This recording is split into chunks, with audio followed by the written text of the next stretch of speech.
दोस्तों, अगर आपने साल में सफल होना चाहते हैं, धनवान बनना चाहते हैं, निरोगी होना चाहते हैं तो 1 जनवरी के दिन अगर आप यह उपाय कर लेते हो तो यकीनन आप पर मां लक्ष्मी की कृपा होगी और आप धनवान बन जाओगे।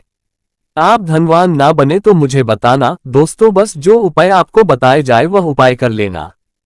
चलिए जानते हैं नए साल के दिन कौन से वृक्षों को छूने से हमारी गरीबी मिटती है। दोस्तों, आज के इस वीडियो में मैं आपको 3 ऐसे वृक्षों के बारे में बताऊंगा। 3 में से कोई भी एक वृक्ष को आप छू लेते हैं तो तत्काल आपकी गरीबी मिट जाएगी। इसमें आपको एक भोग भी छोड़ करके आना है। मैं सारी जानकारी आपको इस वीडियो में बताऊंगा। वीडियो में कंटिन्यू बने रहना। देखिए, हमारे हिंदू धर्म में पेड़ पौधों को देवी देवता मानकर के, पेड़ पौधों को देव स्वरूप मानकर करके हम इनकी पूजा करते हैं। पर साइंस भी कहते हैं कि पेड़ पौधे मनुष्य को फ्री में प्राण वायु प्रदान करते हैं। बिल्कुल ही, पेड़ पौधे हमें फ्री में प्राण वायु प्रदान करते हैं। पेड़ पौधे हमें ऑक्सीजन देते हैं एवं हमारे द्वारा निकाले जाने वाले कार्बन डाइऑक्साइड एवं अशुद्ध जितनी भी खराब वायु होते हैं, इन वायु को अपने में अंदर ग्रहण करते हैं। पेड़ पौधे स्वयं तेज धूप में हैं एवं मनुष्य को शीतल छाया प्रदान करता है। पेड़ पौधे हमें कई तरह के फल, फूल एवं जलाने के लिए लकड़ी भी प्रदान करते हैं। तो हमारे शास्त्रों में पेड़ पौधों को बहुत गुणकारी कह गए हैं। अनेक बीमारी का फ्री में उपचार पेड़ पौधों के माध्यम से, जड़ी बूटी के माध्यम से कर सकते हैं। दोस्तों, भगवान श्री कृष्ण अभी पेड़ पौधों को बहुत ही महत्व दिए हैं। वृक्ष में जो पीपल के वृक्ष है, इसे वृक्षों का राजा कहा जाता है, क्योंकि पीपल वृक्ष की आयु अन्य वृक्षों की तुलना में बहुत अत्यधिक होती है। भगवान श्री कृष्ण ने भी स्वयं गीता में कहा है, मैं वृक्षों में पीपल का वृक्ष हूं, क्योंकि स्वयं पीपल के वृक्ष में भगवान विष्णु एवं माता जी निवास करती है। तो आपको नए साल के दिन इस वृक्ष को छू करके आ जाना है। आपकी गरीबी, रोग दोष एवं समस्त विकार समाप्त हो जाएंगे। दोस्तों, हमारे धर्म में ऐसे अनेक वृक्ष हैं जो कल्याणकारी एवं मंगलकारी कह गए हैं। ये वृक्ष मनुष्य के सभी तरह के कष्टों को दूर करते हैं, परेशानी को दूर करते हैं और दूर करने में समर्थ भी है। तो आज की वीडियो में मैं ऐसे 3 पवित्र वृक्षों के बारे में बताऊंगा जिसे आपको नए साल के दिन शाम के समय में छू करके आ जाना होता है और साथ में आपको एक कपूर और आपको एक लौंग रखना है। मैं यही जानकारी नवरात्रि के समय में बताया था, परंतु नवरात्रि के समय में मैंने आपको टोटके नहीं बताए थे। मैं टोटके ऐसे बता रहा हूं कि इसी के साथ मैं आपको एक कपूर और एक लौंग वहां पर रख कर जाना है और इसके नीचे डालना भी है और इस वृक्ष को आप अपनी समस्या बोलेंगे। छूते ही आपकी गरीबी मिटेगी। बहुत अच्छी जानकारी है और आपको भोग स्वरूप इसमें क्या लगाना है वह भी मैं जानकारी इस वीडियो में विस्तार से बताऊंगा। परंतु उससे पहले अभी तक सच्चे हृदय से कमेंट बॉक्स में लिखना ना भूलें। जय माता लक्ष्मी, नए साल की हार्दिक शुभकामनाएं। देखिए, अगर आप कठिन मेहनत करने के बाद भी एक दिन में 200 से कमा रहे हैं और वहीं एक व्यक्ति कम मेहनत करके आज 2000 कमा रहा है तो कौन सा अच्छा है? 2000 कमाने वाला, 5000 कमाने वाला, 2000 कमाने वाला व्यक्ति कई तरह के उपाय करके सारी चीजों को, पैसों को तेजी खींचने का काम करता है। दोस्तों, देखिए, मैं अपने चैनल के माध्यम से आप सभी लोगों को अच्छी अच्छी जानकारी इसीलिए सिखाता हूं। कई लोग हमें कमेंट करके पूछते हैं, जी हमें एक वक्त की सही तरीके से रोजी रोटी नसीब नहीं हो पाती। हमारे पड़ोसी जो लाखों रुपए कमा रहे हैं तो क्या इसमें हमारे भाग्य की गलती है? देखिए, भाग्य को आप मेहनत के द्वारा दूर कर सकते हैं, परंतु पूर्व के समय में हमारे द्वारा किसी भी तरह की अनहोनी हो गई होती है या किसी भी तरह की हमारी कुंडली दोष लग गया हो तो उसे दूर करने का काम करते हैं ये पेड़ पौधे। दोस्तों, ये पेड़ पौधे जितने भी होते हैं, ये अगर आप नए साल के दिन इन 3 वृक्षों में से अगर आप इसे जाकर के छू लेते हैं तो आपके जीवन में जो दोष लगे हैं, आपके जीवन में किसी भी तरह का आपको श्राप लगा है लगा है, बद्दुआ लगा है, तो उसे यह पेड़ पौधे अपने अंदर में खींच लेते हैं। ये अंदर खींच करके अपनी डाली को आपकी बद्दुआ के कारण अपनी छोटी सी डाली को तोड़ देते हैं, यानी कि छोटी सी डाली सूख जाती है और आपकी बद्दुआ के कारण जो सामने वाले ने आपको बद्दुआ दी थी और आप इसे छू करके आते हैं इन वृक्षों को, तो आपकी बद्दुआ इन वृक्षों में चली जाती है, इनकी एक डाली सूख जाती है। आप देख लेना और आप खुद देखना, इस वृक्ष को छूकर किसी शुभ अवसर पर या फिर नए साल पर आपके जीवन में ऐसा परिवर्तन आएगा कि इस टाइम से आपके काम बनना शुरू हो जाएंगे। तो चलिए मैं आप लोगों को वृक्षों के बारे में बता दूं। मैं पहले वाले वीडियो में भी बता चुका हूं कि नवरात्रि के समय में बहुत ही उत्तम वृक्ष समझा जाता है। पारिजात का वृक्ष समुद्र मंथन से उत्पन्न हुआ था। आप सभी दर्शकों को यह जरूर पता होगा और ये देवराज इंद्र के नंदन वन में स्थापित किया गया था। बिल्कुल ही जो पारिजात वृक्ष है स्वर्ग में वहां पर स्थापित करके रखे गए थे। पारिजात वृक्ष भगवान श्री कृष्ण ने मानव जाति के जनकल्याण के लिए धरती लोक पर लाए थे। अगर किसी को हिंदू भाइयों को उनके बारे में जरूर पता होगा। सत्यभामा की कथा पढ़े हैं तो जानकारी मिल सकती है। आप सर्च करके गूगल में भी देख सकते हैं। ऐसा समझा जाता है कि मनुष्य के शरीर में कितनी भी ज्यादा थकान हो, बिल्कुल इस वृक्ष को छूते ये समाप्त हो जाती है। बहुत से लोग इस वृक्ष को थकान होने पर बिल्कुल ही इस वृक्ष को छूते हैं, क्योंकि हिंदू धर्म को मैं एक ऐसा प्रचारक बनाना चाहता हूं और इससे जुड़ी समझ जानकारी इस पर देना चाहता हूं। धर्म क्षेत्र से जुड़े हुए हैं सारे लोग हमसे जानकारी साझा भी करते हैं। दोस्तों, इस वृक्ष के नीचे ध्यान से सुनना। इस वृक्ष के नीचे आपको नए साल के जाना है और आपको घी का यहाँ पर दीपक जलाना है। अगर आप घी का दीपक जलाने में समर्थ नहीं है तो कोई बात नहीं, आप कोई भी तेल का दीपक जला सकते हैं। सरसों के तेल का दीपक जला सकते हैं। आपको करना क्या है, एक लौंग रखना है और एक कपूर रखना है और आपको मनोकामना बोलना है कि है वृक्षराज आप हमारी मनोकामना पूरी करें। आप मनोकामना वहां पर बोल देना, मैं यहाँ आपको नहीं कहूंगा। और इस वृक्ष को आपको छूना है और छूने के बाद इस वृक्ष को पारिजात के वृक्ष को माखन का भोग लगाना है। पारिजात के वृक्ष पर स्वयं भगवान विष्णु जी, माता लक्ष्मी जी निवास करते हैं। शास्त्रों के अनुसार भगवान कृष्ण के ये स्वरूप कहे गए हैं क्योंकि भगवान कृष्णा ने मानव जाति के कल्याण के लिए पारिजात के वृक्ष को नंदनवन से लाए थे।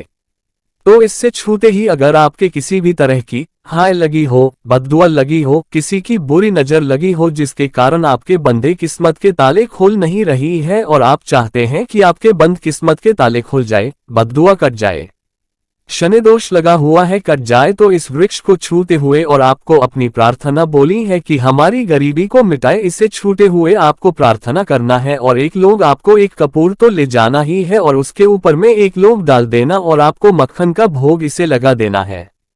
बिल्कुल ही आप उसे देखना, इस टाइम से आपके शरीर हल्का लगना शुरू हो जाएगा और आपको लगी बददुआ मिट जाएगी। अब आप में से अधिकतर लोग बोलेंगे कि गुरुजी हमारे घर के आसपास कोई पारिजात का वृक्ष नहीं है, तो हम क्या करें।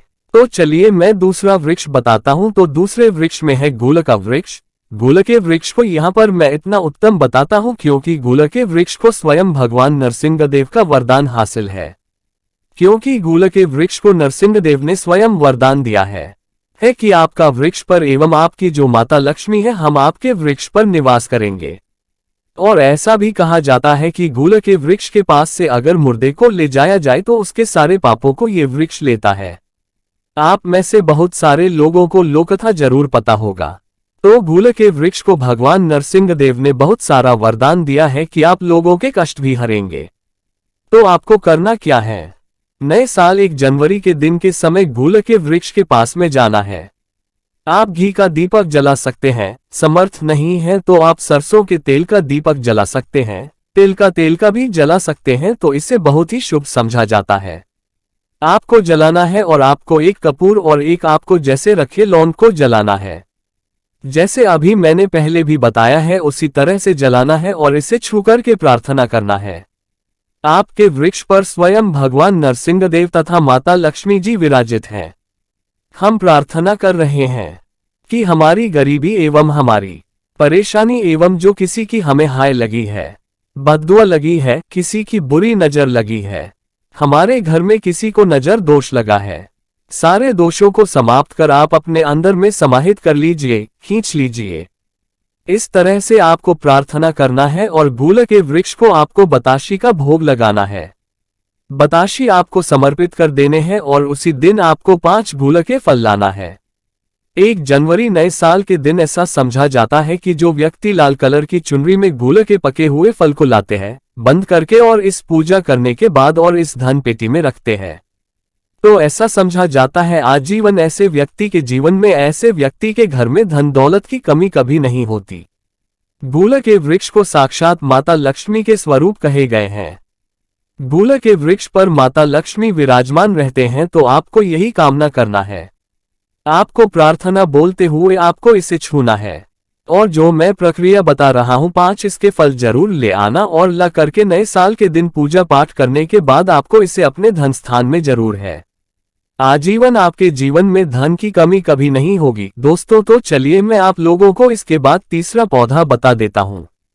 तीसरे पौधे में है बेल का वृक्ष। में आप लोगों को कई बार कई कथा में बता चुका हूं कि यह जो बेल के वृक्ष है माता पार्वती के स्वरूप कह गए हैं। तो ये वृक्ष माता पार्वती के पसीने से उत्पन्न हुए स्कंद पुराण में बहुत ही स्पष्ट तरीके से बताया है। इस वृक्ष की जड़ों में माँ गिरिजा, तने में माँ महेश्वरी, इसकी शाखाओं में माँ दक्षयायनी, बेलपत्र की पत्तियों में माँ पार्वती, इसके फूलों में माँ गौरी और बेलपत्र के फलों में माँ कात्यायनी का वास है। ऐसा समझा जाता है कि शिव मंदिर के समीप में जो बेल के वृक्ष है, इसके नीचे में अगर कोई भी व्यक्ति अगर नए साल के दिन संध्या काल में इसे वैसे तो इसे डेली जलाना चाहिए, परंतु अगर नए साल के दिन संध्या काल में अगर भगवान शंकर जी का कोई विशेष मंदिर है तो उसके किनारे में जो कोई बेल का वृक्ष हो वहां पर बिल्कुल आप एक घी का दीपक जला दीजिए, तो आपको धन गुण एवं नष्ट हो जाते हैं। कैसा भी आपके जीवन में पाप हो दूर हो जाते हैं। तो ऐसा क्यों है? माता लक्ष्मी को भी बेल के वृक्ष का अवतार लेना पड़ा था। मैं इसके बारे में भी एक कथा भी आपको बता दूंगा। तो आपको नए साल के दिन बेल के वृक्ष के नीचे हो सके तो घी का दीपक जरूर जलाना है। बेल के वृक्ष को माता पार्वती तथा भगवान शंकर के स्वरूप माना गया है। बेल की जो वृक्ष की जड़ होती है, इसके जो मूल भाग होते हैं, इसमें समस्त तीर्थ आकर के निवास करते हैं। इसीलिए सावन के महीने में कहा जाता है, जो लोग अगर तीर्थधाम नहीं जा सकते, तीर्थ के दर्शन नहीं कर पाए, तो ऐसे व्यक्ति बेल वृक्ष के नीचे में 1 महीने तक घी का दीपक जला लेते हैं, तो संपूर्ण जितने भी तीर्थ होते हैं, इसके घूमने का बराबर पुण्य फल हासिल होती है। मैं इसलिए सारी जानकारी, गुप्त रहस्य जानकारी बताता हूं, जिससे आप सभी दर्शकों को कल्याण हो, दर्शकों का बिल्कुल आध्यात्मिक उन्नति हो। सभी को धन की जरूरत नहीं होती, किसी को पुण्य की जरूरत होती है, कोई आध्यात्मिक उन्नति करना चाहते हैं। इसलिए इस तरह के छोटे छोटे गुण भरे रहस्य जानकारी वीडियो बता देता हूं। दोस्तों, आपको करना क्या है? 1 जनवरी नए साल के दिन इस वृक्ष को है माता पार्वती से प्रार्थना लगाना है कि हे माता पार्वती, आप ही शक्ति स्वरूप है, लक्ष्मी है, आप ही संसार को चलाने वाली देवी हैं। इस तरह से प्रार्थना करते हुए इस वृक्ष को छूना है और बोलना है, मेरी गरीबी मिटाए माता, मेरी निर्धनता को मिटाए, मेरे जीवन में चल रही परेशानियां सारी परेशानियों को दूर करे। इस तरह प्रार्थना करते हुए आपको 1 कपूर और 1 लौंग को भी जला देना है और एक काम जरूर करना है। जलाने के बाद इस वृक्ष को आपको बोलना है कि मैं भोग स्वरूप आपको धतूरे के पत्ते एवं धतूरे के फल समर्पित करूंगा, आप स्वीकार करें। आपको धतूरे के फल एवं पुष्प को, पुष्प है तो पुष्प भी रख सकते हैं, फिर 1 रख दीजिए और अब वृक्ष आपको छूना है प्रार्थना करते हुए कि हमारी गरीबी मिटाए, हमारी निर्धनता मिटाए, बिल्कुल ही आपके जीवन में गरीबी कभी नहीं आएगी। और एक प्रार्थना जरूर करना है, किसी की भी हाय लग गई हो, बद्दुआ लग गई हो, किसी का दोष लगा हो, जिसके कारण हमारी आध्यात्मिक उन्नति नहीं हो पा रही हो, तो आप जो है उससे तुरंत दूर करें। शनि, राहु, केतु का अगर दोष प्रभाव लग रहा हो, नवग्रह में से कोई नवग्रह हमें पीड़ित कर रहा हो, या फिर किसी भी हमारे पूर्वजों द्वारा किसी भी तरह का हमें दोष लगा हो, क्योंकि पितृ दोष लगने के कारण व्यक्ति की आत्मिक उन्नति भी नहीं हो पाती, तो आप बोले कि समस्त तरह के दोषों दूर करें, अपने अंदर में खींच लीजिए और आप हमें दोषमुक्त कर दीजिए। तो इस तरह से आपको ये प्रार्थना करना है और एक काम आपको जरूर करना चाहिए। आपको नए साल के दिन धर्म शास्त्रों में कहा गया है, बहुत सारे लोग भी बताते हैं, हमारे गुरुजी भी कहा करते थे, नए साल के दिन अगर बेल के वृक्ष की जड़ों में मिश्री युक्त 1 मिश्री आती है, खड़ी खड़ी, आप सभी दर्शकों को जरूर पता होगा, साबुत नमक की धली टाइप की होती है, तो आपको मिश्री डाला हुआ दूध अगर आप इनकी जड़ में डालते हैं तो ऐसा कहा गया है कि ऐसा व्यक्ति कभी निधन नहीं होते। ऐसे व्यक्ति के जीवन से किसी भी तरह से अगर लक्ष्मी रुष्ट हो चुकी हो, दोष दूर हो जाते हैं। ऐसे व्यक्ति पर मां लक्ष्मी प्रसन्न होती है। ऐसे व्यक्ति के जीवन में धन का अभाव नहीं होता। ऐसे व्यक्ति फिर निरोग रहते हैं, धन हासिल होता है। आप चाहते हैं तो यही क्रिया नीम के वृक्ष पर भी कर सकते हैं। नीम के वृक्ष पर माता लक्ष्मी निवास करती है। समस्त देवी शक्ति निवास करते हैं नीम के वृक्ष में। अगर आप जो है नए साल के दिन ध्यान से सुना, नए साल की शाम के समय आपको एक गिलास या फिर एक लोटा सामर्थ्य के अनुसार तांबे के लोटे में आपको दूध डाल करके उनके जो है अभिषेक करना चाहिए। इनको जड़ में डालना चाहिए, परंतु आपको मीठा दूध ही डालना है। इनकी जड़ में डालना है और गरीबी मिटाने की प्रार्थना करना है कि हमारे कर्ज का भार दूर हो, या फिर जीवन में जो किसी भी तरह की जो परेशानी है वह परेशानी भी बोल देना। वह परेशानी तत्काल ही वृक्ष समाप्त करते हैं और आपको इसे छू करके आ जाना है। दोस्तों, जनहित एवं कल्याण के लिए इस वीडियो को आगे जरूर शेयर करना। हो सकता है आपका एक शेयर किसी की जिंदगी को बर्बाद होने से बचा सके। और कमेंट बॉक्स में सच्चे हृदय से लिखना न भूलें। जय माता लक्ष्मी माता रानी आपकी सभी इच्छा जरूर पूर्ण करें। अगर आपको भगवान से जुड़े बातें और जानना है तो इस चैनल को सब्सक्राइब करें। फिर आप इस चैनल पर भी जाकर देख सकते हैं। बहुत सी वीडियो हमने बनाई है और जिन पर आपको बहुत अच्छी अच्छी ज्ञान की बातें पता लग जाएंगे, तो हमारे चैनल पर भी आप जरूर देखिए। आशा है आज की प्रस्तुति में बताई जानकारी आपको अच्छे से समझ आ गई होगी। धन्यवाद।